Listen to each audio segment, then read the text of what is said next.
नमस्कार, स्वागत है आप सभी का डीडी न्यूज पर। आप देख रहे हैं मिड डे प्राइम में हूं ऋतु वर्मा। अगले 1 घंटे में हम बात करेंगे देश भर की बड़ी खबरों की। बताएंगे कि दुनिया भर में कौन कौन सी खबरों पर है सबकी नजर, क्या चल रहा है खेल और अर्थ जगत में, और कुछ झलकियां फिल्म, कला और संस्कृति के क्षेत्र से। लेकिन सबसे पहले अभी तक की बड़ी खबरें। महाराष्ट्र मंत्रिमंडल विस्तार को लेकर बड़ी हलचल। डिप्टी सीएम अजीत पवार ने कहा 14 दिसंबर को होगा कैबिनेट का विस्तार।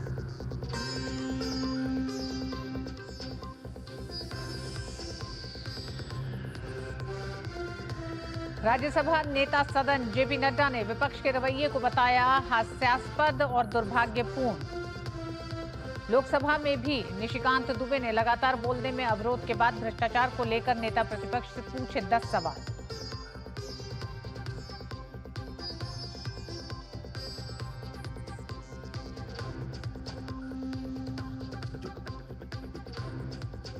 सुप्रीम कोर्ट में प्लेसेस ऑफ वर्शिप एक्ट पर सुनवाई। 1991 के अधिनियम की वैधता को दी गई है चुनौती।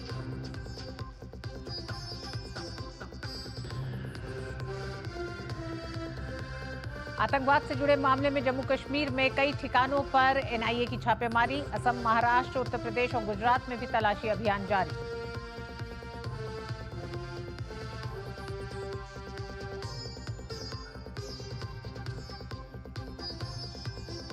और विश्व शतरंज चैंपियनशिप का 14वां और फाइनल राउंड आज। भारत के डी गुकेश और चीन के डिंग लिरेन होंगे आमने सामने। गुकेश के पास सबसे युवा चैंपियन बनने का मौका।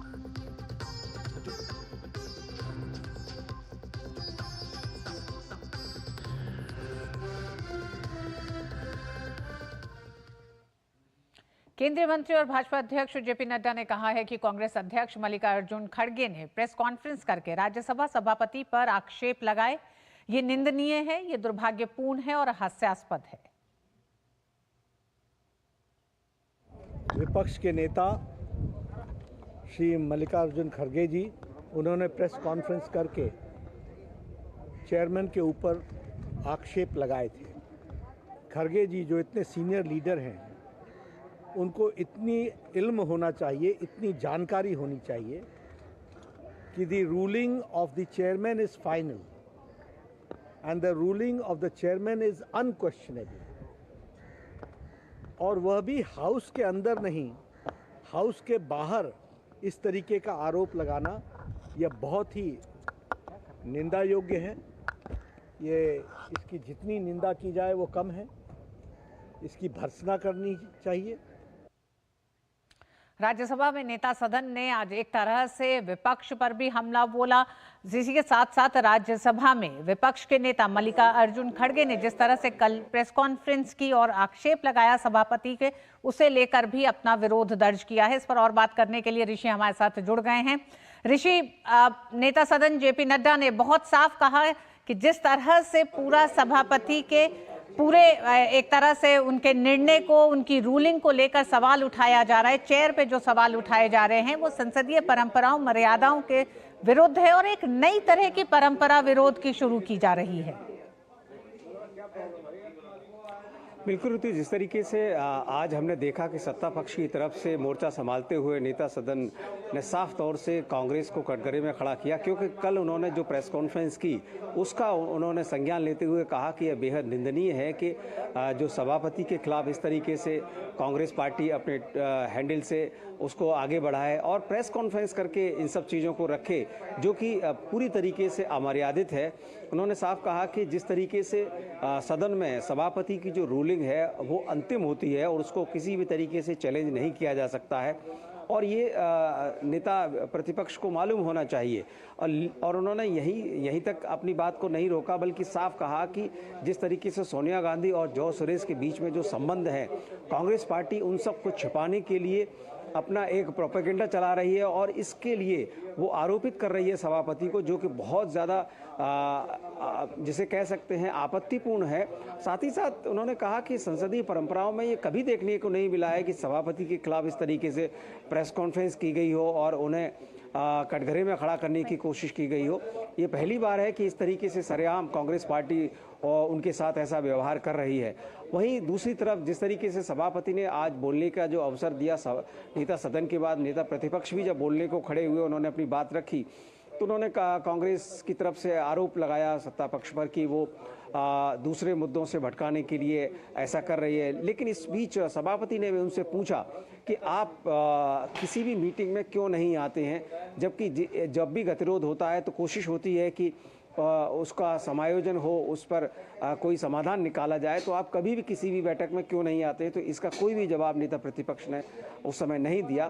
तो ये साफ बताता है कि आज के जो अगर हम राज्यसभा की कार्यवाही को देखें तो सत्ता पक्ष की तरफ से सोनिया गांधी और मल्लिकार्जुन खड़गे दोनों पर सीधा निशाना साधा गया कि एक तरफ सोनिया गांधी जॉर्ज सोरोस के साथ मिलकर देश को अस्थिर करना चाहती हैं, तो वहीं मल्लिकार्जुन खड़गे सदन को अस्थिर करना चाहते हैं। ये दो आरोप आज नेता सदन की तरफ से आज रखे गए और उन्होंने बाद में मीडिया को भी संबोधित करते हुए ये सब तमाम बातें रखी कि बेहद दुर्भाग्यपूर्ण है कि कैसे सभापति के खिलाफ इस तरीके का आचरण विपक्ष कर सकता है।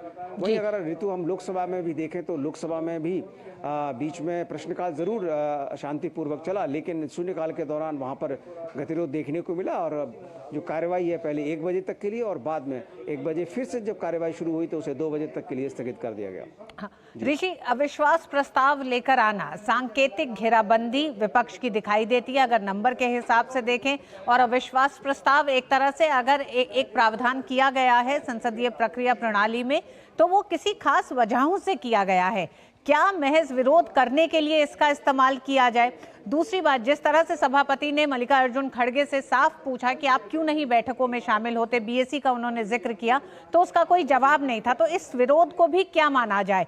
और जो सवाल बड़ा है, गतिरोध इसी के साथ खत्म नहीं होना है, अविश्वास प्रस्ताव पर चर्चा या फिर उस नोटिस को एक तरह से खारिज कर दिया गया है, लेकिन सोरोस मसले पर लेके क्या आपको लगता है कि आगे भी ये गतिरोध चलता रहेगा?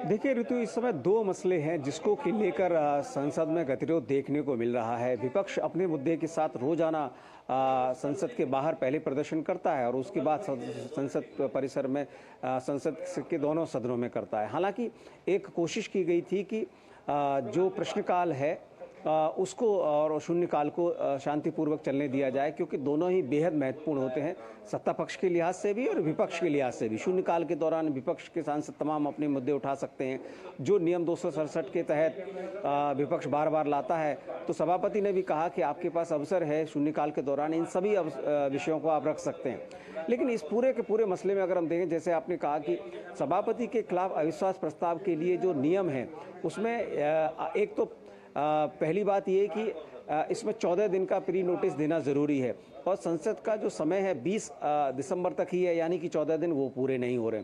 दूसरी बात ये कि जो इसको लोकसभा से भी पारित किया जाना है, राज्यसभा से भी पारित किया जाना है, तो दोनों ही जगहों पर अभी अगर हम देखें तो लोकसभा में तो साफ साफ दिखता है कि उनके पास कोई भी संख्या बल उस तरीके का नहीं है, तो वहीं राज्यसभा में भी विपक्ष कितनी भी जोड़ तोड़ करे ऐसा प्रतीत नहीं दिखता कि वो इस मामले में सफल हो पाएंगे। लेकिन बावजूद इसके जो नियम है उनके अनुसार भी उन्हें लगता है कि अविश्वास प्रस्ताव तो उनका एक ऐसा टूल है जो कि उन्होंने एक अंतिम टूल के तौर पर इसको उपयोग किया है। मुझे लगता है इसमें जिस तरीके से सत्ता पक्ष ने भी उन्हें कटघरे में खड़ा किया जॉर्ज सोरोस जैसे मुद्दे पर, उन्होंने इसी वजह से मुझे लगता है कि इस तरीके का एक टूल यूज किया है। बिल्कुल ऋषि, जिस तरह से आप बता रहे हैं तो अविश्वास प्रस्ताव महज अपने को बचाने के लिए या अपने डिफेंसिव को एक तरह से और बड़ा प्रहार सभापति पे उन्होंने कर दिया है। लेकिन सोरोस मसले पर क्या कांग्रेस बचती दिखाई दे रही है? क्योंकि जेपी नड्डा जिस तरह से लगातार कह रहे हैं, या फिर यूं कहें कि सत्ता पक्ष भारतीय जनता पार्टी लगातार इस बात पर जोर दे रही है कि कांग्रेस इस बात को साफ करे कि सोरेस और सोनिया गांधी और कांग्रेस के ये संबंध क्या हैं। बिल्कुल, देखिए जिस तरीके से भारतीय जनता पार्टी ने भी कांग्रेस के शीर्ष नेतृत्व सोनिया गांधी के ऊपर जब हमला बोला तो साफ तौर से उन्होंने कहा कि देश को अस्थिर करने के लिए जॉर्ज सोरोस की तरफ से एक तो उनके संबंध क्या हैं, फंडिंग क्यों हो रही है, और दूसरा उन्होंने राजीव गांधी फाउंडेशन का भी एक दिन जिक्र किया था कि उसके माध्यम से उनका जो है किस तरीके से जुड़ाव है। तो उन सब चीज़ों पर जब कांग्रेस को लगा कि वो गिरती हुई दिख रही है, और हमने देखा भी था जिस दिन ये मुद्दा रखा गया तो कांग्रेस के अधिकांश जो सांसद हैं वो बहुत ज़्यादा डिफेंसिव थे, और इस वजह से मुझे लगता है कि कांग्रेस के पास कोई हथियार नहीं बचा, क्योंकि वो अपने मुद्दों के साथ प्रदर्शन तो रोज़ाना ही कर रहे थे। उन्होंने लगा कि अभी इसका एक ही काउंटर हो सकता है, तो इसी वजह से मुझे लगता है कि उन्होंने सभापति के लिए अविश्वास प्रस्ताव को आगे बढ़ाया। अब उनके पास इस मसले पर क्या जवाब होगा ये तो देखना बाकी है। लेकिन बीजेपी ने एक और बात कही है, नेता सदन ने एक और बात कही है कि इस मसले को, दोनों ही मसले को, एक तो सभापति के खिलाफ जो संसदीय पद पर हैं, संवैधानिक पद पर हैं, उनके खिलाफ जिस तरीके से अविश्वास प्रस्ताव लाना, इसको वो जनता के बीच में ले जाएंगे, साथ ही साथ जॉर्ज सोरोस के मुद्दे को भी बीजेपी जनता के बीच में ले जाएगी, ये भी उन्होंने संकेत दिया है। जी बहुत बहुत धन्यवाद ऋषि तमाम चर्चा के लिए। और उधर लोकसभा में प्रश्नकाल के दौरान सड़क परिवहन और राजमार्ग मंत्रालय से प्रश्न पूछे गए। इन सवालों में पोर्ट कनेक्टिविटी, हाईवे कॉरिडोर के संचालन और सड़क दुर्घटना में होने वाली मौतों के आंकड़े से जुड़ा सवाल भी शामिल था। मंत्रालय से पूछे गए इन सवालों का जवाब केंद्रीय मंत्री नितिन गडकरी ने दिए। हालांकि बाद में हंगामे के चलते लोकसभा की कार्यवाही 2 बजे तक स्थगित कर दी गई।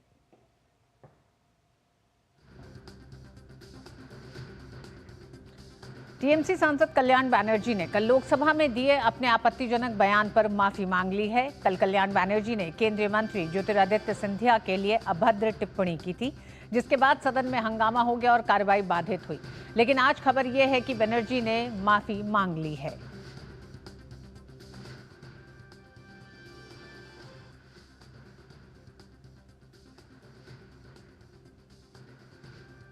भाजपा सांसद निशिकांत दुबे ने लोकसभा में कांग्रेस समेत विपक्षी दलों पर विदेशी संगठनों और लोगों के माध्यम से देश की संसद, सरकार और अर्थव्यवस्था को अस्थिर करने की कोशिश करने का आरोप लगाया है। निशिकांत दुबे ने आज लोकसभा के शून्यकाल के दौरान कांग्रेस और राहुल गांधी से 10 सवाल पूछे, जिनमें उन्होंने पूछा कि कश्मीर को अलग देश मानने वाले संगठन के साथ राहुल गांधी के क्या संबंध है, सोनिया गांधी और जॉर्ज सोरोस का क्या संबंध है, कांग्रेस नेता सैम पिट्रोडा पर भ्रष्टाचार के आरोप लगे, राहुल गांधी, सैम पिट्रोडा और जॉर्ज सोरोस का क्या संबंध है।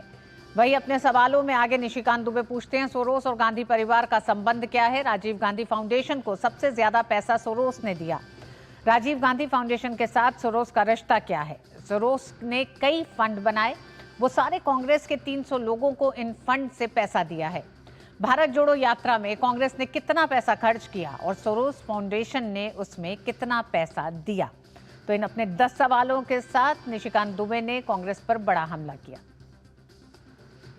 एपी जो कश्मीर को अलग देश मानता है, उसके साथ राजीव गांधी फाउंडेशन के सोनिया गांधी के साथ क्या संबंध है, जिसको सोरोस फंड करता है।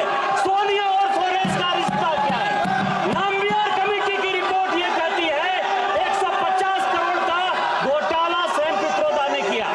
ओवरसीज फ्रेंड्स ऑफ कांग्रेस का वो चेयरमैन है, वो ग्लोबल नॉलेज इनिशिएटिव चलाता है, जिसको सोरोस पैसा देता है, जिसको यूएसएड पैसा देती है, और राहुल गांधी के अमेरिका दौरे का सारा खर्चा global knowledge initiative Sam Pitroda देता है।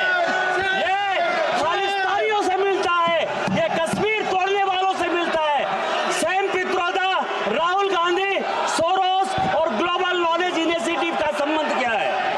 राजीव गांधी फाउंडेशन को सबसे ज्यादा पैसा सोरोस ने दिया। राजीव गांधी फाउंडेशन के साथ सोरोस का रिश्ता क्या है। विदेश सचिव विक्रम मिस्री ने बुधवार को विदेश मामलों पर संसदीय स्थायी समिति की बैठक के दौरान अपने बांग्लादेश दौरे की जानकारी दी। वो 9 दिसंबर को ढाका गए थे। इस यात्रा के दौरान उन्होंने बांग्लादेश की अंतरिम सरकार के मुख्य सलाहकार मोहम्मद यूनुस, विदेश मामलों के सलाहकार तौहीद हुसैन के साथ मुलाकात की और अपने समकक्ष जशीमुद्दीन के साथ विदेश कार्यालय परामर्श भी किया। विदेश सचिव ने इस बात पर भी जोर दिया कि बैठकों के दौरान यूनुस प्रशासन ने किसी भी समझौते की समीक्षा के बारे में कोई जिक्र नहीं किया। विदेश सचिव का यह दौरा ऐसे समय में हुआ जब बांग्लादेश में अल्पसंख्यकों, विशेष तौर पर हिंदू समुदाय के खिलाफ हिंसा, भड़काऊ बयानबाजी जैसी खबरें लगातार सामने आ रही हैं। अपनी यात्रा के दौरान विदेश सचिव ने बांग्लादेश में अल्पसंख्यकों के खिलाफ चरमपंथी बयानबाजी और हिंसा की घटनाओं को लेकर पड़ोसी देश के साथ नई दिल्ली की चिंताएं भी साझा की।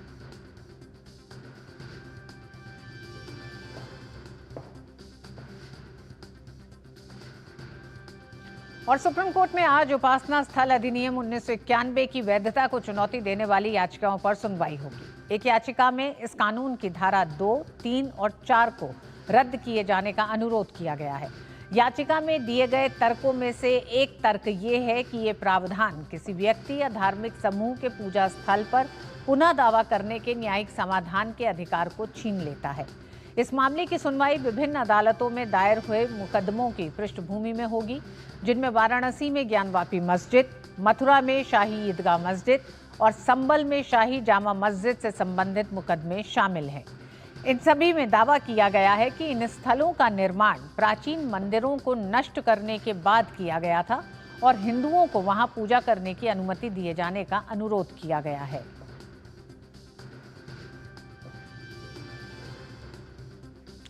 विकास, इस एक तरह से इस बड़ी सुनवाई का लंबा इंतजार है और ये माना जा रहा है कि तमाम ये जो खासकर ये तीनों मामले जो अभी ज्वलंत एक तरह से कह सकते हैं इनके लिहाज से भी आज की सुनवाई बेहद अहम होने जा रही है।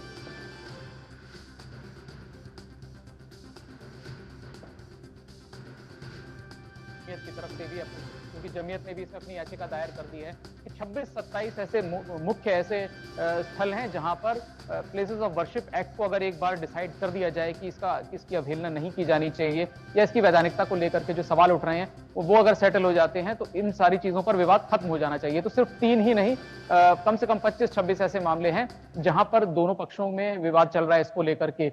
जहां तक याचिकाकर्ताओं की बात है, जैसा आपने कहा कि वो ये कहते हैं कि ये एक्ट उनके जो राइट टू वर्शिप है उसका और जो धार्मिक स्वतंत्रता उनको जो संविधान सुनिश्चित करता है उसकी कहीं ना कहीं अवहेलना होती है प्लेसेस ऑफ वर्शिप एक्ट के कारण से, तो वो पूरी तरह इसकी वैधानिकता को चुनौती दे रहे हैं। वहीं पर अभी इसमें 6 याचिकाएं हैं। अगर हम मुख्य याचिकाकर्ताओं की बात करें तो जिसमें अश्विनी उपाध्याय और सुब्रमण्यम स्वामी प्रमुख हैं। जमीयत इसमें बाद में आकर के जुड़ गई है और भी लोग इसमें आ रहे हैं याचिकाएं लेकर के, लेकिन अब उनको सुप्रीम कोर्ट अनुमति देता है या नहीं देता है ये 3:30 बजे जब सुनवाई होगी उसके बाद साफ हो पाएगा। लेकिन हमने पिछले खासतौर से जब संबल की घटना हुई है तब आपने देखा कि किस तरह से एक शार्प रिएक्शन देखने को मिला कि प्लेसेस ऑफ वर्शिप एक्ट से को अगर प्रभावी तरीके से लागू किया जाए तो इस तरह के विवाद नहीं होंगे। तमाम तरह की बहस चल रही है। ऐसे में ये जो सुनवाई है बहुत महत्वपूर्ण है। सुप्रीम कोर्ट का क्या ऑब्जर्वेशन रहता है इसको लेकर के और आने वाले दिनों में ये पूरी सुनवाई किस दिशा में जाएगी, क्योंकि कई पक्षकार हैं। सुप्रीम कोर्ट तय करेगा कि किन किन लोगों को पहले सुनना है, कितना समय देना है और जो लोग बाद में आ रहे हैं इंप्लीड होने के लिए क्या उनको सुप्रीम कोर्ट अनुमति देगा या नहीं देगा। ये सारी बातें आज की सुनवाई से शायद साफ हो पाए। रितु जी विकास, आप हमारे साथ बने रहिएगा क्योंकि हम उससे पहले एक बार अपने दर्शकों को ये भी बताएं कि क्या है प्लेसेस ऑफ वर्शिप एक्ट 1991 में लागू किया गया प्लेसेस ऑफ वर्शिप एक्ट। ये कानून तत्कालीन कांग्रेस सरकार में पीएम पीवी नरसिम्हा राव सरकार लेकर आई थी। 15 अगस्त 1947 से पहले अस्तित्व में आए किसी भी धर्म के पूजा स्थल को किसी दूसरे धर्म के पूजा स्थल में नहीं बदला जा सकता है। यदि कोई इस एक्ट का उल्लंघन करने का प्रयास करता है तो उसे जुर्माना और 3 साल तक की जेल भी हो सकती है। प्लेसेस ऑफ वर्शिप एक्ट धारा 2 के प्रावधान ये कहते हैं कि 15 अगस्त 1947 में मौजूद किसी धार्मिक स्थल में बदलाव के विषय में यदि कोई याचिका कोर्ट में पेंडिंग है तो उसे बंद कर दिया जाएगा। प्लेसेस ऑफ वर्शिप एक्ट की धारा 3 का प्रावधान क्या कहता है ये बताते हैं हम आपको कि किसी भी धार्मिक स्थल को पूरी तरह या आंशिक रूप से किसी दूसरे धर्म में बदलने की अनुमति नहीं।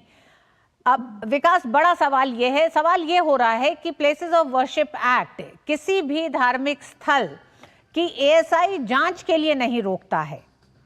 1947 से पहले जो उसका रिलीजियस कैरेक्टर रहा है उस कैरेक्टर के साथ आप छेड़छाड़ नहीं कर सकते हैं। तो ये आखिर मसला है क्या? मतलब ये 2, 3, 4 और जो धारा है जिसको लेकर विवाद है या जिसको लेकर समाधान ढूंढ रहे हैं जो लोग पहुंचे हैं कोर्ट? देखिए, जो याचिकाकर्ता यहाँ पहुंचे हैं वो तो इस पूरा जो प्लेसेस ऑफ वर्शिप एक्ट है इसको चुनौती दे रहे हैं, इसकी संवैधानिकता को लेकर के। जहां तक बाकी की प्रक्रिया की जो बात जैसे आपने कही कि एएसआई को अगर सर्वे करने का कोर्ट कोई आदेश देता है तो वो इस एक्ट की अवहेलना नहीं है। दूसरी बात, यहाँ पर जब पहले भी ये मामला आया था, इसका रेफरेंस आया, हमने देखा कि अयोध्या के मामले में आया, उसके बाद कृष्ण जन्मभूमि के मामले में आया, तो वहां पर कोर्ट ने ये ऑब्जर्वेशन दिया कि अगर सर्वे करने से, यानी कि जो एडवोकेट कमिश्नर एक नियुक्त करता है सुप्रीम कोर्ट इस तरह के मामलों में जहां पर किसी जगह के मालिकाना हक को लेकर के विवाद है, तो वो एक्सरसाइज एडवोकेट कमिश्नर की नियुक्ति कहीं कहीं पर भी प्लेसेस ऑफ वर्शिप एक्ट का वायलेशन नहीं है। इसीलिए जो सर्वे वगैरह हैं उन पर कोई इसका असर नहीं पड़ना चाहिए। हालांकि जैसा मैं पहले कह रहा था कि इस बात को लेकर के बहस होने लगी कि प्लेसेस ऑफ वर्शिप एक्ट की अवहेलना करके इस तरह के आदेश दिए गए हैं, लेकिन मुआयना करवाना, एडवोकेट कमिश्नर की नियुक्ति वगैरह करना, ये बहुत ही आम प्रक्रिया है जो अक्सर सिविल मामलों में कोर्ट्स अपनाते हैं। जहां तक बात इस एक्ट की जो मूल भावना थी, वो जैसा अभी आपने बताया कि 47 को यथास्थिति माना जाएगा, 47 से पहले जो भी स्थिति थी वो बरकरार रहेगी, उसको लेकर के कोई नया वाद शुरू नहीं किया जाएगा। लेकिन हमने ये भी देखा कि बहुत सारी जगहों पर इसमें हिंदू पक्ष का ये कहना था कि अगर रिकॉर्ड्स की जांच की जाए तो उनके दावे 47 से पहले भी मिलेंगे। उस समय के जो भी प्रक्रिया थी कोर्ट कचहरी की, उसमें उन्होंने इस तरह के दावे किए। खासतौर से अयोध्या के मामले में हमने देखा था, जब कोर्ट ने पाया था कि हाँ, ये मामला 47 से पहले भी विवादास्पद रहा था दोनों पक्षों के बीच में। तो कुल मिलाकर याचिकाकर्ता ये चाहते हैं कि जो प्रोटेक्शन की जो बात कही गई है कि वो किसी नए मामले को नहीं खोल सकते क्योंकि ये प्लेसेस ऑफ वर्शिप एक्ट से बाहर है, इस पार्ट को यहां से हटाया जाए, क्योंकि उनका ये राइट है कि वो ये सुनिश्चित करें कि जो उनका जो धार्मिक स्थल था जहां वो है, उसको किसी भी तरह से इस एक्ट से कवर अप ना किया जाए या किसी तरह का प्रोटेक्शन ना दिया जाए। उनको इस बात की पूरी आजादी होनी चाहिए कि वो सर्वे कराएं, वहां पर ये बात स्थापित करें, ये बात साबित करें कि वहां पर पहले मंदिर था और उसको गिरा करके यहाँ पर कोई दूसरी इमारत बनाई गई। जी विकास, एक बात और, 1991 में ये कानून आया, 91 से लेकर आज तक की तारीख 2024 तक, क्या कभी इसकी वैधानिकता को लेकर याचिकाकर्ता या कोई पक्ष अभी तक कोर्ट पहुंचा था? क्योंकि राम मंदिर का जो मामला था ये उस दौरान उठा था और उसके बाद ये कानून एक तरह से अमल में आया था 1991 में। देखिए, अभी हाल के दिनों में ये याचिका कुछ वक्त पहले ही यहाँ पर सुप्रीम कोर्ट में दायर हुई थी। उससे पहले बातें जरूर हुई थी, कुछ लोग इस मसले को लेकर के भी आए, लेकिन उस समय कोर्ट में कोई इस पर डिटेल हियरिंग नहीं हुई। तो जो आप कहें कि जो एक मजबूत तरीके से जो इस कानून के खिलाफ आवाज उठाने की कोशिश हुई है, वो हाल ही के वर्षों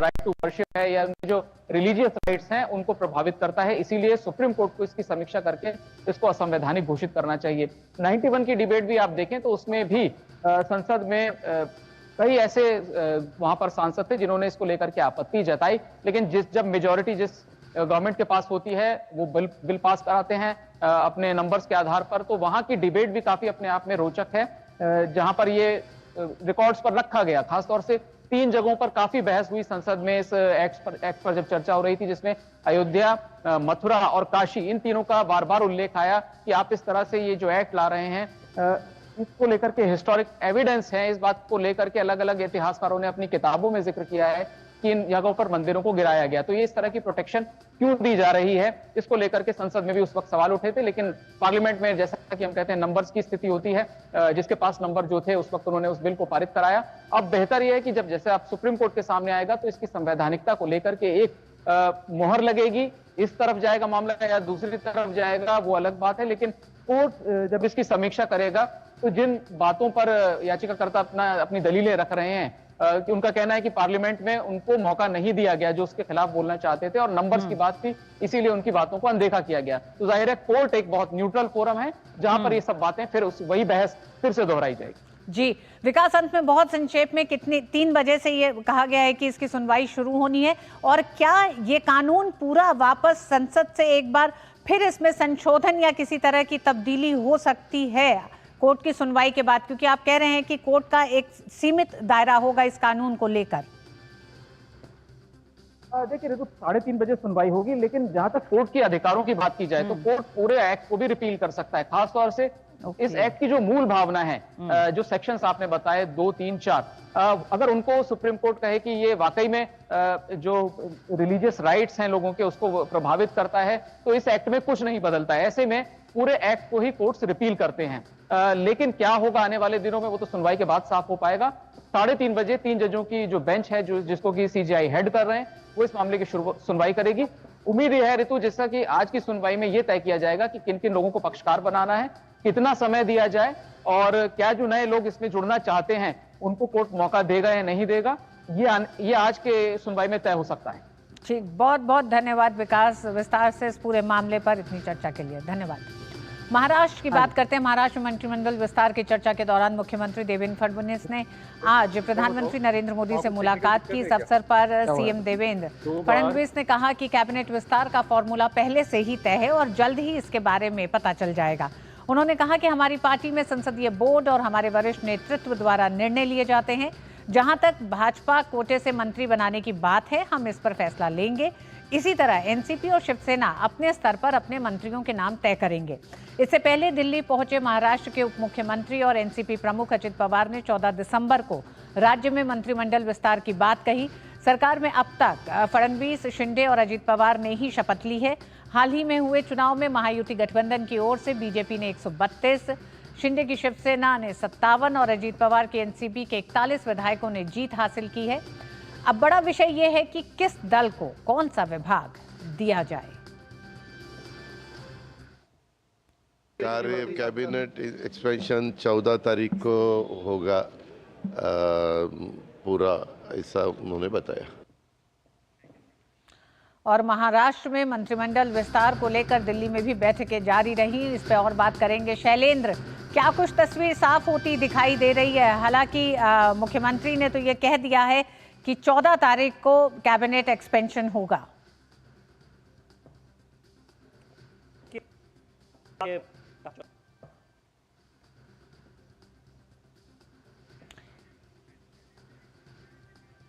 और महाराष्ट्र के मुख्यमंत्री देवेंद्र फडणवीस प्रधानमंत्री नरेंद्र मोदी से मिले और महाराष्ट्र में कैबिनेट एक्सपेंशन होना है, इसको लेकर लगातार बैठकों का दौर और मुलाकातों का दौर जारी है। इस बीच में ये भी साफ हो गया है कि 14 तारीख को कैबिनेट एक्सपेंशन होगा और ये कहा जा रहा है, मुख्यमंत्री फडणवीस ने बहुत साफ ये कहा है कि भारतीय जनता पार्टी एक तरह से एक फॉर्मूले पे काम कर रही थी और उस फॉर्मूले पे पूरा काम किया जा चुका है। पार्टी नेतृत्व और पार्टी के बड़े नेताओं ने तय किया है। साथ ही साथ उनका ये कहना है कि शिवसेना और एनसीपी भी अपने अपने एक तरह से राजनीतिक दलों के बीच में ये सहमति है कि किसको कितने मंत्रालय दिए जाएंगे और इस फॉर्मूले पे लगभग काम हो चुका है। शैलेंद्र हमारे साथ जुड़े हुए हैं। जी शैलेंद्र, क्या अपडेट?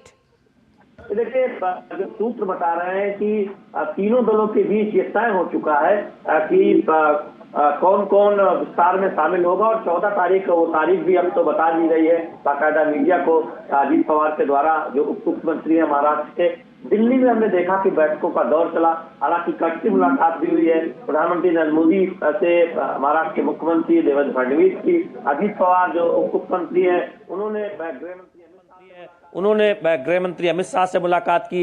ये मुलाकात उन्होंने बताया कि शुगर कैन को लेकर हुई कि महाराष्ट्र में जो चीनी मिले हैं वो जो एफआरपी केंद्र सरकार तय करती है उसको जुड़ी हुई मुलाकात हुई है। लेकिन जो जानकारी सामने आई है सूत्रों के मुताबिक, एक तरह से ये बात बहुत स्पष्ट तौर पर बता दी गई है कि अपने अपने कोटे के मंत्री सभी तय कर लें, चूंकि 14 तारीख को संभावित विस्तार होना है। और उसमें एक तरह से अब स्थिति साफ हो गई है कि तीनों दल जो महाराष्ट्र में साझेदार हैं, बीजेपी, एनसीपी और साथ ही साथ शिवसेना जिसमें शिंदे गुट है, तो इन तीनों के अपने अपने कोटे के नाम देने हैं और 14 तारीख को ये शपथ ग्रहण का विस्तार होगा। ये बात स्पष्ट तौर पर आज सामने आई है। एक बात ये बहुत स्पष्ट तौर पर जिसकी चर्चा थी कि क्या विभागों को लेकर ये बात सामने आ रही है कि शिंदे गुट कुछ अपनी बात रख रहा है। ये जो सूत्र से मुझे पता चला है कि 2 अहम मंत्रालय वो शिंदे गुट को दिए जा सकते हैं, क्योंकि गृह मंत्रालय जिसको लेकर बहुत पहले चर्चा थी कि वो चाहते हैं कि एकनाथ शिंदे उनको मिले, ऐसी बात नहीं है।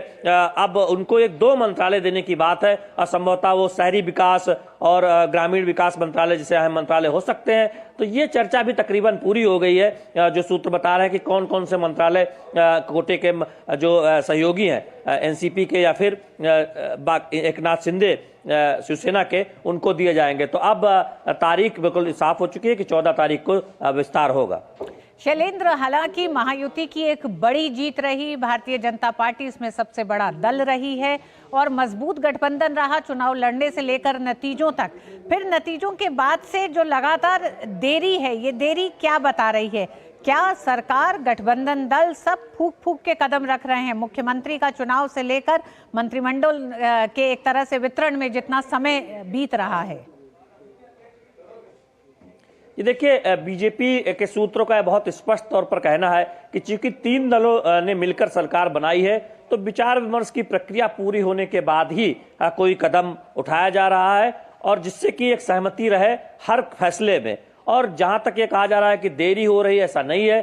पार्टी की एक प्रक्रिया होती है विचार विमर्श की, जिससे कि बातचीत करके आम सहमति बना के और तमाम चीजों पर एक राय होकर फैसले लिए जाते हैं। तो कोई जल्दबाजी नहीं है इस बात को लेकर। इसीलिए हमने देखा कि सरकार गठन में भी काफी विचार विमर्श हुआ और तमाम तरह की अटकलबाजी भी हुई, लेकिन हमने देखा कि बीजेपी की तरफ से स्पष्ट कर दिया गया था कि बीजेपी का ही मुख्यमंत्री होगा और देवेंद्र फडणवीस का नाम सामने आया। अब भी ये बहुत स्पष्ट कर दिया गया है। हालांकि जो खबरें आ रही थी लगातार इसी बात को लेकर कर थी कि एकनाथ शिंदे चाहते हैं कि उप मुख्यमंत्री के तौर पर उनके पास गृह मंत्रालय हो, लेकिन जो सूत्र बता रहे हैं बीजेपी के कि खबरें पुष्ट नहीं है। बीजेपी ने बहुत पहले ही स्पष्ट कर दिया था कि गृह मंत्रालय मुख्यमंत्री यानी देवेंद्र फडणवीस के पास रहेगा। तो बाकी मंत्रालयों को लेकर चर्चा हुई है और अब तीनों जो प्रमुख दल हैं उन्होंने अपने नाम भी तय कर लिए हैं। ये भी हमें जानकारी दी गई है कि अब ये तय कर लिया गया है कुछ नए चेहरे इस बार कैबिनेट में दिखाई देंगे और हो सकता है कि जो दिग्गज चेहरे कुछ हैं वो कैबिनेट में दिखाई न दे। ये बहुत सूत्रों ने बताया है कि महाराष्ट्र की राजनीति में बीजेपी ये चाहती है कि कुछ नए चेहरों को मंत्रिमंडल में मौका दिया जाए और जो विस्तार होगा तब उसमें हम देख सकते हैं कि अनुभव के साथ साथ कुछ नए युवा जीते हुए विधायकों को मंत्री बनाया जा सकता है। बिल्कुल शैलेंद्र, एक बड़े बहुमत के साथ 23 नवंबर को आया नतीजा, 5 दिसंबर को शपथ ली गई और अब 14 को मंत्रिमंडल विस्तार होगा। समय काफी लंबा लिया जा रहा है। एक मजबूत सरकार भी काफी दिलचस्प दिखाई दे रही है महाराष्ट्र में। बहुत बहुत धन्यवाद। एक्सपेंशन होगा। देवेंद्र फडणवीस का कहना है कि फॉर्मूले पे काम किया जा चुका है, ये तय हो चुका है किसको क्या मिलना है। अब सिर्फ सार्वजनिक घोषणा होनी है, आधिकारिक घोषणा। धन्यवाद शैलेंद्र। आज नेता प्रतिपक्ष राहुल गांधी हाथरस पहुंचे, जिसके बाद से यूपी की सियासत गर्मा चुकी है। राहुल के अचानक हाथरस पहुंचने से भाजपा कांग्रेस के रवैये को लेकर सवाल खड़ा कर रही है। राहुल गांधी के हाथरस दौरे को लेकर उत्तर प्रदेश के उप मुख्यमंत्री ब्रजेश पाठक ने कहा कि हाथरस मामले की जांच सीबीआई कर रही है और मामला कोर्ट में चल रहा है, लेकिन राहुल गांधी उत्तर प्रदेश को अराजकता और दंगों की आग में झोंकना चाहते हैं, लोगों को भड़काना चाहते हैं। राहुल गांधी जी, आप दिग्भ्रमित हैं, आपके अंदर निराशा का भाव है, आप फ्रस्ट्रेशन का शिकार हैं। आपको पता ही नहीं है कि हाथरस में सीबीआई ने जांच कर ली है, कानून के तहत माननीय अदालत में मामला चल रहा है। जबकि आप दूसरी तरफ कभी हम देखते हैं आप संभल जाना चाहते हैं, कभी अलीगढ़ जाना चाहते हैं। पूरी तरह से आप डिरेल्ड हो चुके हैं। आपसे मेरा अनुरोध है, उत्तर प्रदेश आज नंबर 1 का राज्य इंफ्रास्ट्रक्चर के मामले में, कानून व्यवस्था के मामले में बनने के लिए तेजी के साथ आगे बढ़ रहा है। उत्तर प्रदेश की कानून व्यवस्था की चर्चा पूरे राष्ट्र में होती है। आज हम कह सकते हैं औद्योगिक क्रांति उत्तर प्रदेश में आ रही है, जबकि आप उत्तर प्रदेश को अराजकता की आग में, दंगों की आग में झोंकना चाहते हैं, लोगों को भड़काना चाहते हैं। कृपया ऐसा न करें, मैं आपसे विनती करता हूं। और केंद्र की मोदी सरकार ने विदेश में फंसे अपने नागरिकों की सुरक्षित घर वापसी के अभियान को सफलतापूर्वक पूरा करने में लगी है। सीरिया में हटे राजनीतिक घटनाक्रम के बाद मंगलवार को भारत ने वहां फंसे अपने 75 नागरिकों को सुरक्षित निकाल लिया है। अब निकाले गए लोगों को भारत लाया जा रहा है। निकाले गए लोगों में जम्मू कश्मीर के 44 जायरीन भी शामिल हैं। ऑपरेशन को दमिश्क और बेरूत में भारतीय दूतावासों द्वारा लोगों को सुरक्षित निकाला गया। सुरक्षित वापस आए रवि भूषण ने केंद्र सरकार का आभार व्यक्त किया है।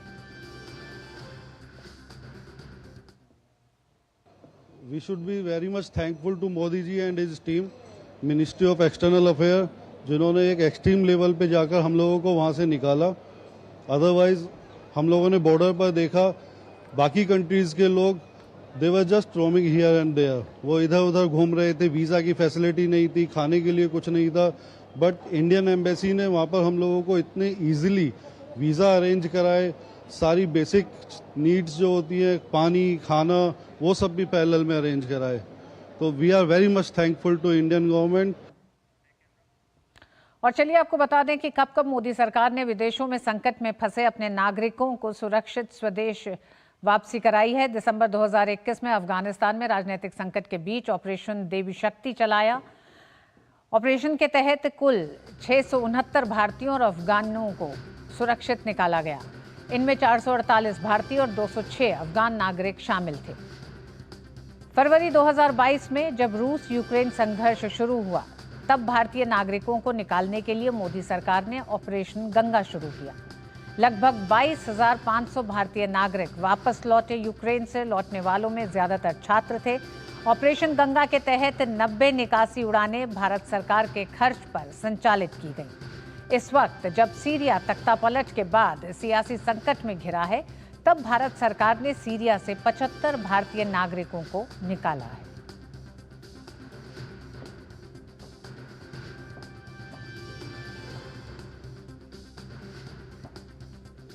पुर्तगाल के विदेश मंत्री पाउलो रंगेल भारत की 4 दिवसीय यात्रा पर आज दिल्ली पहुंचे। भारत और पुर्तगाल के बीच उच्च स्तरीय आदान प्रदान और सहयोगात्मक पहल के माध्यम से प्रगाढ़ हो रहे द्विपक्षीय संबंधों में उनकी ये यात्रा एक अहम कदम है। गौरतलब है कि पिछले महीने ही प्रधानमंत्री नरेंद्र मोदी ने अपने पुर्तगाली समकक्ष लुइस मोंटेनेग्रो के साथ द्विपक्षीय बैठक की थी। चर्चा में आर्थिक साझेदारी को मजबूत करने और नवीकरणीय ऊर्जा और हरित हाइड्रोजन में नए अवसर तलाशने पर जोर दिया गया था। पिछले कुछ वर्षों में पारस्परिक यात्राओं के साथ दो देशों के बीच द्विपक्षीय संबंध गहरे हुए हैं। देश के मुख्य आर्थिक सलाहकार वी अनंत नागेश्वरन ने नई दिल्ली में CII वैश्विक आर्थिक नीति फोरम 2024 को संबोधित किया। इस दौरान उन्होंने देश की अर्थव्यवस्था की मजबूती और उसके सामने मौजूदा चुनौतियों पर विस्तार से बात की। नागेश्वरन ने कहा कि कोविड के बाद मोदी सरकार की नीतियों के कारण देश की GDP के सापेक्ष में पूंजी प्रवाह में बढ़ोतरी हुई है। We are happy about the fact is that on the right side what you see is that capital formation as a share of GDP was 27.3% pre-COVID, and because of balance sheet issues in the private sector, and now it has increased to 30.8%, a 3.5 percentage point increase, largely because of government-driven public investment. But I must add that the private sector is also beginning to deploy its capital with the much better balance sheets, much better profitability, and that we think will continue. So in that sense, we do see this number heading towards the mid-30s in the course of the next 5 years. राष्ट्रपति द्रौपदी मुर्मू ने नेपाल के सेनाध्यक्ष general Ashok Raj सिंहदेल को भारतीय सेना के general Ashok Raj सिंहदेल Bharat की 4 दिवसीय यात्रा पर हैं। इस यात्रा का उद्देश्य द्विपक्षीय सैन्य सहयोग को बढ़ाना और रक्षा सहयोग के लिए नई संभावनाएं तलाशना है।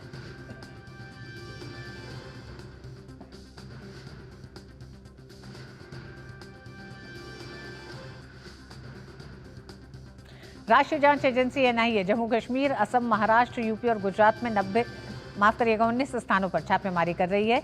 छापेमारी जैश ए मोहम्मद से जुड़े लोगों के खिलाफ की जा रही है। आरोप है कि इससे जुड़े लोग आम आदमी को गुमराह कर कट्टरपंथी बना रहे थे और आतंकवादी दुष्प्रचार के प्रसार को बढ़ावा दे रहे थे। NIA रियासी, बड़गाम, अनंतनाग समेत कई स्थानों पर भी छापेमारी कर रही है। और मिड डे प्राइम में वक्त एक छोटे से ब्रेक का। बढ़िया है, क्यों है? प्राकृतिक हल्दी, मिर्ची, धनिया नहीं, मिर्ची, धनिया, हल्दी, MDH। This is no ordinary sky. This is where legends are born. Into space transition. Roger. Engaging heat. In the vast expanse above, the Indian Air Force reigns. Unseen, unstoppable, unmatched. Join the Indian Air Force to be a cut above. सुनो, एक अच्छी insurance policy AI से पूछते हैं। एक ऐसी policy जिसमें premium payment हो लिमिटेड पर इनकम आती रहे लाइफ टाइम। LIC का जीवन उत्सव, एक ऐसी पॉलिसी जो दे होल लाइफ इंश्योरेंस कवर भी। LIC का जीवन उत्सव। वाओ, चलो तो LIC की जीवन उत्सव पॉलिसी ही लेते हैं। मैं भी तुमसे यही कह रही थी, LIC का जीवन उत्सव। लाइफ टाइम सेलिब्रेशन मनाइए LIC के जीवन उत्सव के साथ। फ्यूचर सेट है। MDH का किचन किंग किचन में हो तो हम सब कुछ बना सकते हैं। बैंगन का भरता, आलू गोभी, भिंडी मसाला और भी बहुत कुछ। MDH। और सिंगापुर में चल रहे विश्व शतरंज चैंपियनशिप 2024 के 14वें राउंड में भारत के डी गुकेश और चीन के डिंग लिरेन आमने सामने होंगे। अब तक खेले गए 13 दौर के मैच के बाद दोनों खिलाड़ी 6.5 से 6.5 लेकर बराबरी पर है। ऐसे में आज होने वाले फाइनल मैच में जीत के साथ गुकेश के पास सबसे युवा विश्व चैंपियन बनने का मौका है। इससे पहले बुधवार को खेला गया 13वें दौर का मुकाबला बराबरी पर समाप्त हुआ।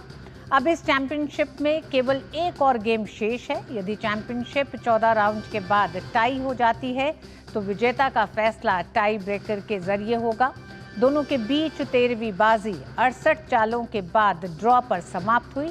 लिरेन ने पहली बाजी जीती थी, जबकि 18 वर्षीय गुकेश ने तीसरी बाजी अपने नाम कर बराबरी हासिल की थी। इसके बाद दोनों ग्रैंड मास्टर्स ने लगातार 7 ड्रॉ खेले। फिर गुकेश ने 11वें मुकाबले में जीत से 6-5 की बढ़त ले ली थी, लेकिन लिरेन ने 12वें मैच में भारतीय खिलाड़ी को हराकर बराबरी हासिल कर ली। 13वें दौर में डिंग लिरेन ने और इस खबर पर गौरव हमारे साथ जुड़ गए हैं।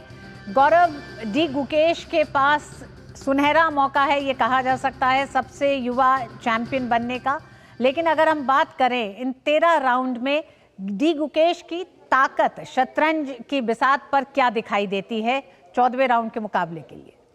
बिल्कुल ऋतु, जिस तरह से आज का जो मुकाबला है, 14वें राउंड का जो मुकाबला है, वो बेहद अहम रहने वाला है। और कहीं ना कहीं डी गुकेश की जो कोशिश रहेगी वो यही रहेगी कि वो क्लासिकल फॉर्मेट में ही जीत दर्ज करें। यानी कि आज जो 14वां राउंड है उसमें ही उनकी कहीं ना कहीं कोशिश रहेगी कि वो ये मुकाबला जो है वो यहीं पर जीत करके चैंपियनशिप को अपने नाम करें। और जहाँ तक आपने बात की कि गुकेश की ताकत की, तो सबसे बड़ी उनकी ताकत ये है कि वो कैलकुलेशन के साथ आगे बढ़ते हैं। वो हर चाल को अपना समय देते हैं और वो हर चाल बेहद सोच समझ करके फिर उसमें वो आगे बढ़ते हैं। और ये जो उनकी खासियत है वो कहीं ना कहीं डिंग लिरेन के लिए जो है वो एक बड़ी मुसीबत भी इसलिए है क्योंकि जिस तरह से डिंग लिरेन का अगर पूरा फॉर्मेट अगर उठा करके देखें तो क्लासिकल फॉर्मेट में ये खिलाड़ी उतना बेहतर नहीं है जितने बेहतर तरीके से डी गुकेश ने खुद को सामने रखा है, क्योंकि वो काफी समय लेते हैं। लेकिन अब यहां पर बात है 14वीं राउंड की बाजी, जो कि आखिरी है, यानी कि क्लासिकल फॉर्मेट का ये आखिरी बाजी है। और अगर यहां पर निर्णय नहीं निकल पाता है तो फिर ये मुकाबला जो है वो टाई ब्रेकर में जाएगा, यानी कि एक शॉर्टर फॉर्मेट में जाएगा, जहां 4 राउंड होंगे, एक रैपिड होगा, एक मिनी रैपिड होगा, फिर ब्लिट्स होगा और फिर ब्लिट्स सडन डेथ होगा। तो यानी कि ये जो 4 टाई ब्रेकर जो मुकाबले होंगे इसमें समय जो है वो बेहद कम होगा। और इसमें जो है वो आपको फास्ट चाल खेलनी होगी और आपको अपने जो तेजी है वो दिखानी होगी। तो इस छोटा फॉर्मेट में डी गुकेश के लिए परेशानी क्योंकि ज़्यादा है, क्योंकि वो अपनी एक चाल के लिए काफ़ी समय लेते हैं, काफ़ी कैलकुलेशन के साथ आगे बढ़ते हैं। तो यहाँ पे उनको जो है वो कहीं ना कहीं अगर ये टाई ब्रेकर पे मुकाबला चाहता है तो ये दिक्कत का विषय जो है वो कहीं ना कहीं डी गुकेश के लिए हो सकता है, क्योंकि डिंग लिरेन जो है, जो कि अभी गत चैंपियन भी हैं और उन्होंने जो पिछली विश्व चैंपियनशिप थी उसको भी उन्होंने टाई ब्रेकर में ही ले जाकर के जीता था। क्योंकि शॉर्टर फॉर्मेट में अगर उनकी रैंकिंग को देखें, जिस तरह का वो खेल दिखाते रहे हैं, वो दूसरे पोजीशन पे आते हैं, जबकि इसी शॉर्टर फॉर्मेट में डी गुकेश जो हैं वो 46वें स्थान पर हैं, यानी कि बेहद उल्टा है।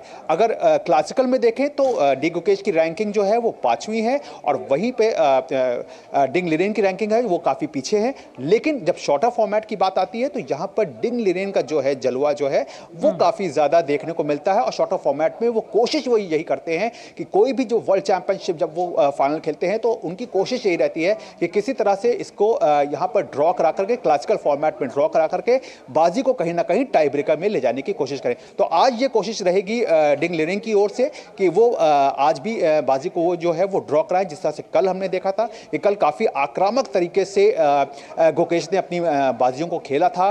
तो आज उनके पास मौका होगा कि वो जो एक चांसेस हैं वो ज़्यादा लें, आक्रामक तरीके को और अपने तेवर को और तीखे बनाएं और जो गतिरोध है उसको वो खत्म करें। और अगर ऐसा करने में डी कुकेश जो है वो कामयाब होते हैं तो कह सकते हैं कि वो सबसे युवा विश्व चैंपियन बनकर के शतरंज के सामने आ सकते हैं। जी गौरव 18 वर्षीय डी कुकेश ने अपने पूरे इस खेल से खेल प्रेमियों में एक रोमांच भर दिया है और इस 13 राउंड में भी जिस तरह की चुनौतियों का भी सामना करते हुए डी कुकेश लगातार बराबरी पर मौजूद रहे हैं और एक बड़ी टक्कर देते हुए दिखाई दे रहे हैं।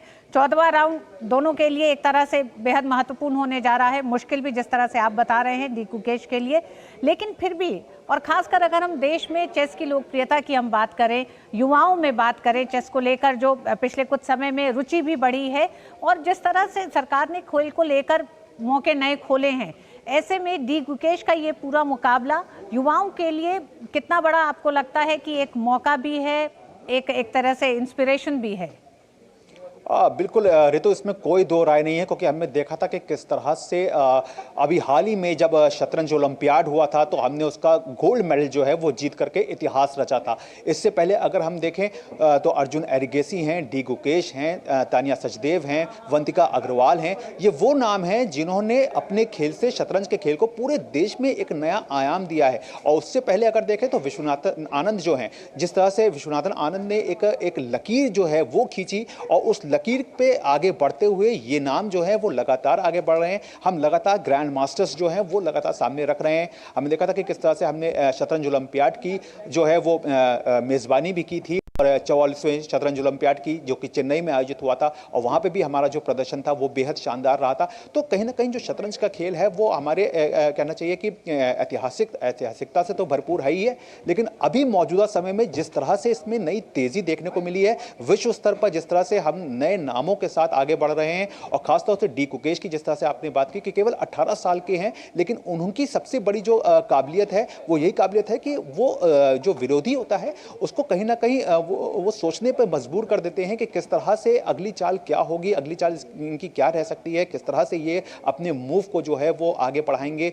और ख़ास तौर से इनकी जो ताकत है वो जिस तरह से कैलकुलेशन के साथ आगे बढ़ते हैं, काफ़ी ज़्यादा एक एग्रेसिव रहता है उनका खेलने का ढंग और काफ़ी चांसेस जो हैं वो लेते हैं। तो इस सब चीज़ों को देखते हुए एक बेहतर माहौल में डी कुकेश जो हैं वो अभी फ़िलहाल हैं और हमने देखा था कि कल की जो उनकी बाजी थी उसमें भी काफ़ी माहौल अच्छी स्थिति में वो सामने थे। उन्होंने सफ़ेद मोहरों से खेल की शुरुआत की थी और काफ़ी अटैकिंग जो है वो गेम खेला था। हालांकि कुछ चांसेस उन्होंने मिस किए, लेकिन आज उम्मीद करेंगे कि वो चांसेस जो है वो मिस ना करें।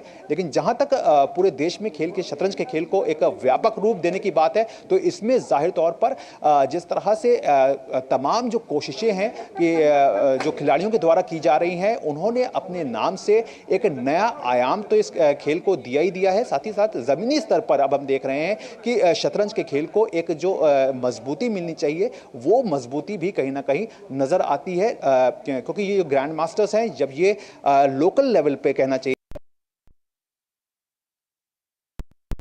कहीं जो युवा खिलाड़ी होते हैं उनको भी काफ़ी कुछ जो है वो सीखने को मिलता है, उनसे इनको अनुभव वो अपने अनुभव जो है वो शेयर करते हैं। जिस तरह से हमने देखा था कि शतरंज ओलंपियाड में जब भारत ने स्वर्ण पदक जीता था और वो भी मेंस और वुमेन्स दोनों का जब जीता था तो एक नई तरह की जो क्रांति है वो देखने को मिली थी, क्योंकि हर तरफ जो है वो चर्चा का जो विषय था वो शतरंज का खेल बन गया था। इसमें लोग जान रहे थे, इसके नियमों को जान रहे थे कि अंतर्राष्ट्रीय स्तर पर क्या कुछ नियम है, किस तरह से हम अपने आप को इसमें आगे बढ़ा सकते हैं। इसकी चर्चा हमने देखी थी कि किस तरह से सामने देखने को मिली थी। तो जब किसी खेल को लेकर के एक चर्चा का केंद्र जो है वो सामने आता है और उसमें लगातार प्रगति जो है वो इस तरह की कामयाबी के साथ सामने देखने को मिलती है, तो जाहिर तौर पर इस खेल की तो देश में राह जो होती है वो प्रशस्त होती है। साथ ही साथ जो युवा होते हैं वो भी अपने को ज़्यादा से ज़्यादा इस तरह के खेल से अपने आप को कनेक्ट कर पाते हैं। गौरव, अंत में कितने बजे ये मैच शुरू होने जा रहा है गौरव? देखिए ऋतु, भारतीय समय के अनुसार ये मुकाबला 2:30 बजे शुरू होगा। कल हमने देखा था कि 13वें दौर की बाजी जो थी वो पूरे 5 घंटे चली थी, जहां पर मैच जो है वो अंत में ड्रॉ हुआ था। लेकिन आज हम उम्मीद करेंगे कि गुकेश जो है वो अपनी जो 13वीं बाजी में जो कुछ भी उन्होंने गलती की उस गलती को न दोहराएं और जल्द से जल्द वो अगर 14 दौर में मुकाबले को अपने नाम कर लेते हैं तो वो एक नए विश्व चैंपियन के तौर पर सामने होंगे और ये देश के लिए एक बहुत बड़ी गौरव की बात होगी। बिल्कुल। शतरंज के विश्व चैंपियन बनने से महज एक जीत दूर हैं डी गुकेश। बहुत बहुत धन्यवाद गौरव पूरी जानकारी के लिए। महिला जूनियर एशिया कप में भारतीय टीम आज अपने चौथे और आखिरी मैच में थाईलैंड से भिड़ेगी। इससे पहले खेले गए लीग के तीसरे मैच में टीम इंडिया को चीन के हाथों 1-2 से हार झेलनी पड़ी। भारत की ओर से एकमात्र गोल दीपिका ने 56वें मिनट में किया। टूर्नामेंट में चीन 9 अंकों के साथ पूल ए में शीर्ष पर है, जबकि भारत 6 अंकों के साथ मलेशिया के समान दूसरे स्थान पर। भारतीय महिला squash team world squash team championship के क्वार्टर फाइनल में आज संयुक्त राज्य अमेरिका से भिड़ेगी। इससे पहले बुधवार को खेले गए प्री क्वार्टर फाइनल मैच में भारतीय महिला स्क्वैश टीम ने 9 बार की चैंपियन ऑस्ट्रेलिया को हराकर अंतिम 8 में जगह बनाई। प्री क्वार्टर फाइनल मैच में भारत की ओर से अनाहत सिंह और आकांक्षा सालुंखे का शानदार खेल देखने को मिला। दोनों खिलाड़ियों ने सीधे गेम में अपने अपने मैच जीतकर टीम को क्वार्टर फाइनल में पहुंचाया। वहीं भारतीय पुरुष team world squash team championship quarter final में फ्रांस के सामने होगी। प्रतियोगिता के प्री क्वार्टर फाइनल मैच में भारतीय पुरुष टीम ने वीर चौटरानी और वेलावन सेंथिल कुमार की बदौलत 5वीं वरीयता प्राप्त मलेशिया के खिलाफ जीत दर्ज करके अंतिम 8 में प्रवेश किया। फीफा पुरुष फुटबॉल विश्व कप की मेजबानी की घोषणा कर दी गई है। फीफा के अध्यक्ष गियानी इन्फेंटिनो ने घोषणा की है कि सऊदी अरब 2034 पुरुष फुटबॉल विश्व कप की मेजबानी करेगा, जबकि 2030 विश्व कप सत्र का आयोजन स्पेन, पुर्तगाल और मोरक्को में होगा। फीफा विश्व कप की मेजबानी की घोषणा करते हुए फीफा के अध्यक्ष गियानी इन्फेंटिनो ने कहा है कि हम फुटबॉल को और अधिक देशों में ला रहे हैं, जिससे फुटबॉल को बढ़ावा मिलेगा। गौरतलब है कि सऊदी अरब अपने पड़ोसी देश कतर द्वारा 2022 संस्करण आयोजित करने के 12 साल बाद चतुष्कोणीय टूर्नामेंट की मेजबानी करने वाला मध्य पूर्व का दूसरा देश बन जाएगा। भारत में खेलों का रोमांचक सीजन शुरू होने को तैयार है। लद्दाख और जम्मू कश्मीर 2025 के खेलो इंडिया विंटर गेम्स की मेजबानी करेंगे, जो ओलंपिक प्रतिभाओं को तलाशने का मंच होगा।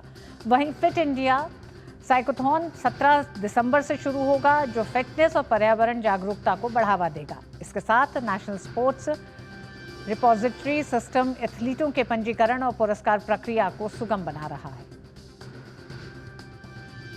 के रोमांचक सीजन के लिए तैयार हो जाइए, क्योंकि भारत वैश्विक खेल महाशक्ति बनने की ओर तेजी से बढ़ रहा है। खेलो इंडिया विंटर गेम्स 2025 का खेलो इंडिया सीजन रोमांचक विंटर गेम्स के साथ शुरू होगा।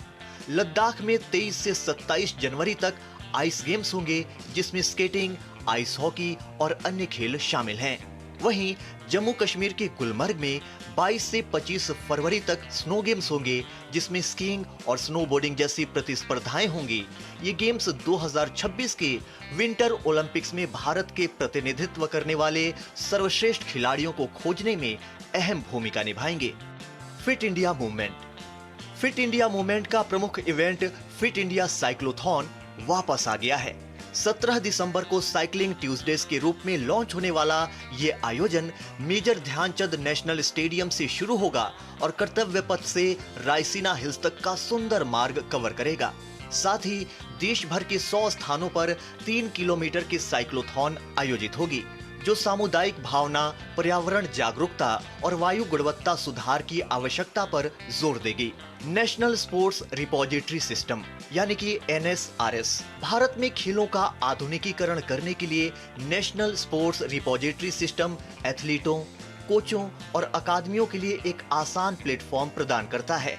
नई सुविधाओं में डायरेक्ट बेनिफिट ट्रांसफर के माध्यम से पुरस्कार राशि का स्वचालित वितरण और राष्ट्रीय महासंघों और एंटी डोपिंग पोर्टल्स के साथ एकीकरण शामिल है। ये प्लेटफॉर्म पारदर्शिता, दक्षता और प्रत्येक एथलीट का विस्तृत रिकॉर्ड सुनिश्चित करता है। खेलो India winter games, fit India cyclothon और NSRS जैसी पहलों के साथ भारत न केवल खेल संस्कृति को बढ़ावा दे रहा है, बल्कि कल के चैंपियनों को तैयार कर रहा है। इस क्रांति का हिस्सा बने और जुड़े रहें। तापस भट्टाचार्य की रिपोर्ट, DD न्यूज। और मिड डे प्राइम में बस इतना ही। DD न्यूज पे खबरें जारी रहेंगी। मुझे दीजिए अनुमति। नमस्कार।